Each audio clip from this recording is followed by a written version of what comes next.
you, Mark and Janet. Our next speaker comes from Charters Towers in Queensland. Please welcome Josie Heading.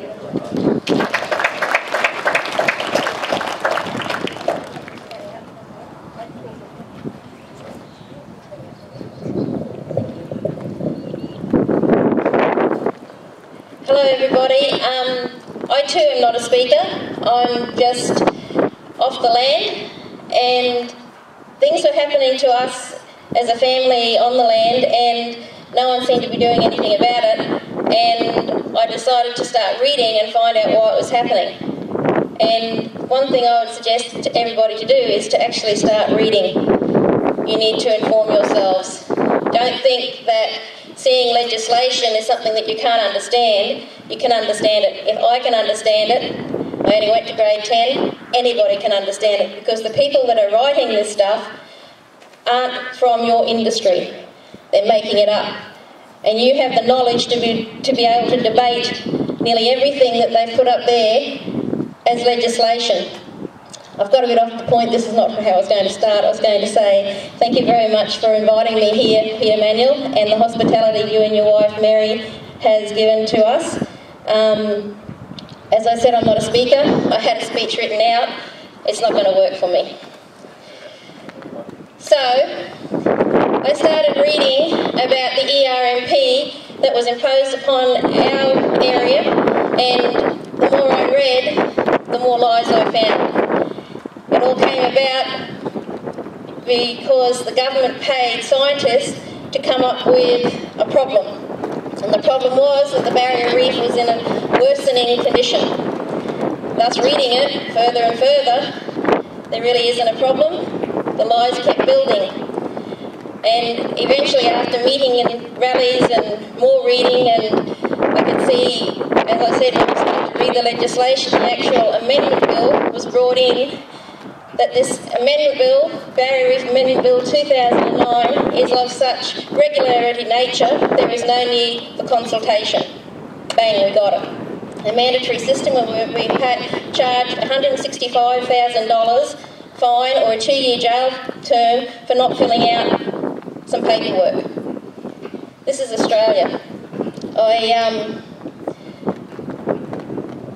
I was scared, I've got to say, that someone could come into our family and put these charges upon innocent, hard-working country people for no reason except for filling out a piece of paper. I won't go into depth with it, but after further investigation, the then Environmental Minister, Kate Jones, actually admitted that it was actually a Green Deal that was made before the last election. I am talking Queensland.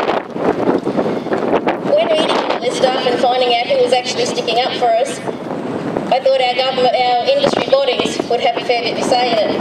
Unfortunately, and this is the first time I've actually vagued out our industry bodies, our grazing one is Ag Force, and the cane growers along the coast is the Cane Growers Association, etc. They weren't really batting as hard as what they should have been for us. If they were batting as hard, they should have let us know what was going on. In fact, all our industry bodies, as far as I can work out thus far, have accepted government grants to roll out a lot of this legislation. You can't sleep with 2 women and respect one. And that's exactly what's happening. In one way, they are taking your memberships and saying they're for you, but apparently the government pays them more to represent what they're saying. So, from looking on, I think the first thing that we should be doing is making our industry bodies stand up and start to be counted. Are they standing for us, or are they standing for the government? If they're standing for us, they need to listen to us and push our views over. If they're not, well, they're with the government, and we don't need to send them our membership fees. I personally am not an Ag Force member, but I've been sitting on the fence waiting to see what will happen, but every time it turns around, it's something going on that they're accepting again, and just getting paid to roll out government workshops. This is really scary. The thing that really has got me going, and I want to share it with you, is the fact that coal seam gas. I'm a hairdresser by trade, been in the industry for 32 years. I was born in Cloncurry, and my grandmother is 100 years old, and they've been on the land or something to do with the land all their life, so I have a fairly good rural background. And when you have got people drilling through your water supply and pumping chemicals into seams of coal underneath the ground, which then causes explosions, which causes fractures in the ground, that will allow this gas and chemicals to be able to seep anywhere into your water supply, we've got bigger problems than anything else. This is our water supply. It's treason! Criminals!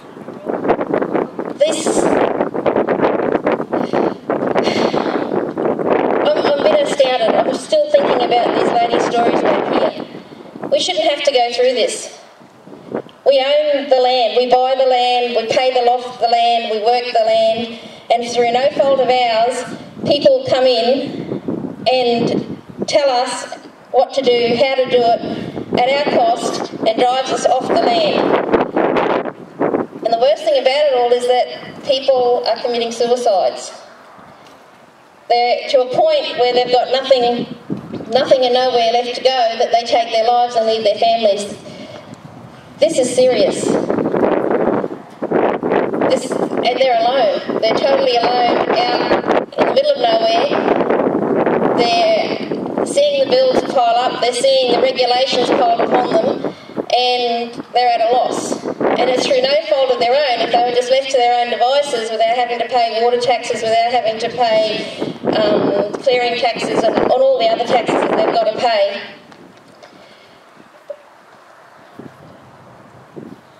As I said, I'm still thinking how bad that is, but the coal, I'm all over the place, the coal seam gas is more serious than anything else whatsoever. Without water, we have no food. The water grows the food. And I was watching an inquiry with Bill Heffron, and he was interviewing the NICNAS body. And for people that don't know what NICNAS is, it's the actual government body that studies the chemicals that are using.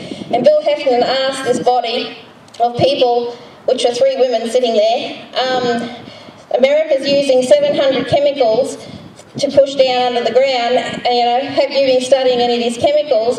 And these women said, yes, we've studied 4. And he said, oh, 4. And they said, well, actually, no, 2. We've been studying 2. And he said, in the fracturing process that's been used for, no, sir, we're just studying them as chemicals. And he said to them, this is all on TV, and he said to them, so how long have you been in the business? The NICNAS has been around. 20 years NICNAS has been around. And we've been coal gas mining for 10 years, a decade, apparently. Now the Durham department, that's you've got your water resource managers, we've got Durham, which is Department of Environmental Resource Managers. They actually have some clips on YouTube as well to tell you about the myths and the truths about coal seam gas. One of the things they've said is the fact that they've been around for 10 decades. And the other thing this man was pointing out is the fact that they are regulated. They do regulate the mines. They do get a list of the chemicals, and everything's honky-dory, which is quite the opposite to what the Senate inquiry is finding out thus far. And the scary thing for me is if they've been around for 10 years, coal seam gas mining's been around for 10 years, and they've been giving the government the list, and Durham, the list of chemicals, and they haven't done the research on the chemicals. We've really had 10 years of stuff going down into our soil and our water supply that we don't know about. And there was a banker from Sydney, he rang me after my email list and he said, Josie, you should get hold of a movie called Gasland from America. Joss Fox has put it out. People, everybody should watch that movie. They've had coal seam gas over there for 20 years. They've got brain tumours with their people. They've got the hair falling off their animals. They've got big tankers outside their house where they used to be able to get bore water. Now it's got to go through this filtration system, which still isn't any good. They can ignite their water taps from the methane in the water. And it's just a horror movie. The thing is, you would think it was a movie from a scientific horror movie, but it's real. And then I watched a Four Corners documentary, and it's happening in Australia. Around Chinchilla, Wandoan, and I'm talking Queensland because I did ask Peter, and he did say to me that coal seam gas mining is probably coming this way as well. And these coal mines can actually come onto your property and just take it over. There was one couple there. They had a mine company come in and they got compensated a very little amount for a pipeline to go across. And that was actually stage one. They didn't actually show them the next stage. They now have 500 coal wells on their property. So their home's gone, their property has devalued. They're not going to be able to sell it, and they can't really make a living off it because they've got all this stuff fenced around. The other thing is, these mines are supposed to be monitored. They've got little testers, the graziers themselves and the farmers have gone out themselves to test them with these testers, and it blows off the map with these testers. The methane is soaking out through these pipes and leaking through the pipes. There's other areas too where there's big water ponds around where the gas wells are, and the stuff's bubbling up out of the ground. It's supposed to be coming up through the well, the bore casement. That means something terribly wrong has gone underneath. It's coming up through the ground underneath. You can get a blowtorch, you wouldn't do it there because it would explode, but you can get a blowtorch and go over it and this stuff ignites. I don't know if you're aware, but methane gas is 23% worse for the ozone layer than carbon dioxide. And we have this leaking in wells, thousands of wells all across Queensland. And you know what? The government's not doing anything about it because of the money. I don't know what they want to do, whether they want to wipe us out completely, as in we are just going to be a casualty. That's not the... I was talking to a lady at the plane coming up, and she said over in the United Kingdom that they've got the coal seam, they've actually got UCGAS, which is underground coal gasification. And she said there's a plant all around, the grass is all dead. Now this is over in UK where they've been doing it for a while. And she said at night the ground actually glows. And this gas is the next stage of gas that's going to come after coal seam. Coal seam gas, and this is just in my little mind, and I've just done some so that we can relay it easily. Coal seam gas is where they put the drill rod down and collect the gas. And methane gas is in just your normal coal mines. That's what causes the accidents and explosions underground with your underground mining for just your raw coal. There's always methane gas there. Now they're drilling down to get the methane gas out. And then they also have fracturing where they put the water down with the chemicals to blow all the coal to allow the gas to be able to seep back through and be pumped out. And I just heard Joanne saying about the salt. There's 30 million tonnes of salt that they asked the mining people what are they going to do, and they said, oh, science will work that out in 20 years. To do this also, they're pumping 300,000 megalitres of water to do this gas mining. And this is coming from the Artesian Basin, which we all know that area, and in the drought, the basin drops, and everyone's bores drops down, and water can get quite salty, and we all have problems. These mining companies pumping out 300,000 megalitres a year for the next 30 years. What sort of impact is that going to have on our water supply, which is thus the water supply for our cattle and townships in the regional areas? There's some documents documentary about a family, and there's not just this family, I'm just using this one because I know I can give you facts, but if anyone puts me on the spot, there's a family there that they had measured their water. It's dropped 2/3 since the mining has started in their neighbour's place. He said he's got about 3 years left of water supply.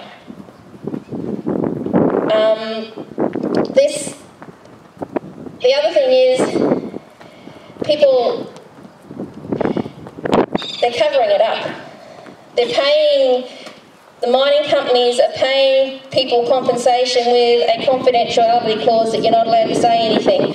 I've had drillers' wives, coal sealer drillers' wives tell me, Josie, keep going, keep speaking, keep getting the message out there, because we have children and what you're saying is dead right. I've talked to politicians, I've talked to miners, I've talked to drillers, and I'll say to them, tell me that everything's safe and that we've got nothing to worry about. They hang their heads. Because they can't look you in the eye and tell you that your water is safe. This is serious. We lose our water, that's the end. And I can't quite understand and quite fathom how they're going to fix this once it's destroyed. As Joanne said, it's taken billions of years to create that water supply, and it's just through negligence and the greed that we're going to destroy it. And they're of such shallow mentality, they think that science will fix it somewhere along in the future. There comes to a point in time where some things just can't be fixed.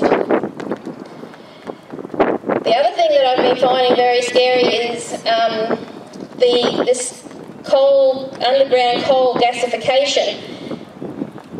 This is actually the next stage after coal seam gas. You have your coal seam, and what they're doing now, mining and normal coal mining and open cut mining is going to be something of the past. The new age mining is going to come after the coal gas mining, coal seam mining.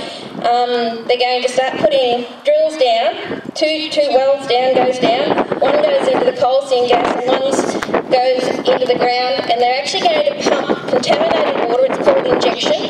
They're going to pump your contaminated water, when I looked it up, that's sewage water and other contaminated water, into these wells and along, and it sort of provides a steam bed, and then they're going to set fire to the coal seam underneath the ground, and this then coal will either, depending on its age and its type, etc., will either turn into gas, or it will melt the coal and be pumped out as liquid oils kind of thing. What gets me is the stuff they're pumping back under the ground. And with the coal seam gas, remember the one prior, they have holding ponds, which are paddocks, and I have been told even a whole property has been carved out to pump the contaminated water that they use and the salty water that they use into these ponds. You might have seen pictures of them. They're supposed to be lined, and nothing's ever going to happen to it, and it's all well and protected, so DERM says, etc., etc. The lines, the sheeting is torn, so this stuff can seep into the ground. But I haven't had anyone actually confirm it. But my presumption is they're going to put that contaminated back under the ground to get the last of this coal seam out of under the ground. Yes, it all sounds technical. Yes, it all sounds very scientific. And yes, one would like to think that people are in control and know what they're doing. But with the record that's been going on, I don't think anybody has got any idea of what they're doing. We have got people just making decisions on our part without actually doing the work. Hence, for 10 years they've been doing coal seam mining, and only now are they doing an inquiry on the chemicals that they're using. That's disgusting. People are not doing their jobs. That NICNAS has been in operation for 20 years. We're supposed to trust these people that are in power of government, thinking that, yes, someone's got a handle on it. They haven't. They're standing there telling you blatant lies, as you've heard from all this other stuff that's been going on with the previous speakers. They're standing there telling you blatant lies just to get through what they want to get through. There's a minister called Craig Wallace. He's the environmental No, he's not the Environmental Minister. He's the Main Roads and Fishery Marines Minister in Queensland. I don't know if you've heard, but Gladstone Harbour is the main port for shipping out the coal seam gas and coal. And what they're doing is they're dredging the harbour to make the harbour deeper so that the bigger ships can get in. All the fish are dying there at the moment. They've got a disease, what they're calling red spot. Of course, they try to blame the graziers and the farmers for the runoff and the contaminants from what they're using on the land, but so happens that the dam also run off from the farmers, and it's fine, the fish are fine, so it wasn't the farmer's fault. So they go back, and it's not the dredging, of course it's not the dredging that's going on, and they're trying to find a cause for it. Anyway, the fish have got big swollen eyes, and they're blind, and their flesh is coming off their bones while they're still alive. It's absolutely quite horrible. So Mr Craig Wallace has shut the whole thing down for 6 weeks, and of course then you have the domino effect where the fishing businesses are feeling it, the tourism trade's feeling it, so he's really got to start this open again. And he announced that he went out and he caught 160 fish, and those 160 fish were disease-free, in broad daylight with a microphone on the news. And in the same interview, they interviewed the fisherman that took him out, and he said, no, that didn't happen. We caught actually 39 fish over a couple of days, and 30 of those fish had the disease. Now, someone can stand there in broad daylight and tell a blatant lie with photographic facts and not be held accountable. Where does this stop? Where does the lying stop, and where do we start holding people in positions of seriousness, making decisions for our lives and our future? Where does that stop? Like, why should I come all the way from Charters Towers to stand in front of a crowd, be as nervous as hell, put myself through it, just so everyone can hear that there's problems interstate? We shouldn't be doing this. We have people who are paid to do this for us. That is their job. They are not doing their job. We are doing our job. We're working daylight till dark, we're paying our taxes, we're collecting the GST, and we're fronting up, and we've got a family, and we're doing our job. And here I am, coming all the way from Charters Towers to check up on people who are getting a better paid job than I am, and making sure they're doing their job. And you know what? They're not doing it. They're not doing their job, and they're getting away with it. They're telling you blatant lies to your face. They shuffle some papers, and now, you know what? They've got the media on their side too. We don't even get a voice. Because the media has gone off, and they're going to report about the rednecks that met here. And that's just not true. We're just normal, everyday, hard-working family people. And you know what? We own our land. We own the topsoil of the land. We look after that land. We buy it. We caretake it. And we're paying for it. And we're not getting recognised for that. They're stealing it from us. They being the government. And I don't care what political party you stand for, whether you're Liberal National, whether you're Labor, whether you're Bob Katter's party. They've got to start listening to the people. They've got to listen to the people. If it's not working, we can't make a living, and we're not going to exist, and there's not going to be jobs, and there's not going to be food, and there's not going to be water. You can't learn anything sitting up in your Eiffel Tower. And if we've got to let them, we're trying to get them to hear, but they're not listening. So what do we do? What do we do? We're going to walk away from here. I'm going to fly back to Charters Towers. Daryl Marshall's going to fly back. We're all going to go back to our community. Oh yes, we had a bit of a whinge and we all got together and we had like-minded. We've got to start making these meetings make progress.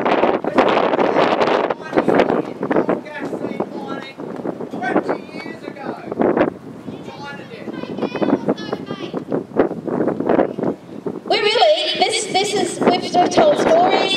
I'm blubbering over here, not making much sense. We've got all these people standing up here, and we're just going to walk away from here again, and there's not going to be anything to move forward. What are we going to do? We've got to come up with some. We have to come up with some ideas of how we're going to work, or it's not going to. There is going to be no us. It's as simple as that. This is like a cancer. This is like a cancer. It's starting to infect us. It's a disease. It's terminal. First of all, there's denial. Oh no, this is not going to happen. The government wouldn't let it do. No, it's not going to happen. Then there's anger. That's the stage I'm in at the moment. And then the next stage is submission and acceptance and death. I don't want to die. I've worked too damn hard on the land for a future for my kids. I don't want my water contaminated. I want to make sure that if they are going to mine, that it's going to be safe. There was a stampede and a blockade at Liverpool where they're just going, I think it's Santos Mining is just going to go ahead. They're not even waiting for the reports to see about the inquiry. They're just going to go ahead and do it. No one's stopping them. They're doing it. Did we see it on TV? No. We're not going to see any of this. The convoy of no confidence, going through those towns on that convoy, everybody is saying the same thing. The grassroots people are saying the same thing. Enough is enough. We can't take it anymore. So it really is up to us and what we're going to do about it and where we're going to go from here. But people like Peter Manuel, myself, other people that have got themselves here are going to run out of energy, we're going to run out of funding, because we're up against World Wildlife Fund, we're up against the RSPCA, we're up against the animal liberationists. They're big money. They're worldwide. You do not have a title world and not be worldwide. We're talking big bucks, and we are all single little farms all across the world that are being picked off slowly and surely, one by one, until eventually you're going to look behind, your neighbour's not going to be there. This is Australia.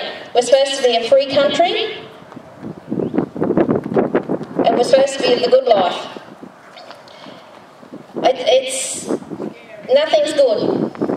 I can't go to bed at night and think, oh, well, I'm going to get up tomorrow and I'm going to clean the windows, because all the time, out on our property at Ophir, they're going to start drilling for coal gas. They're going to drill through that precious water supply.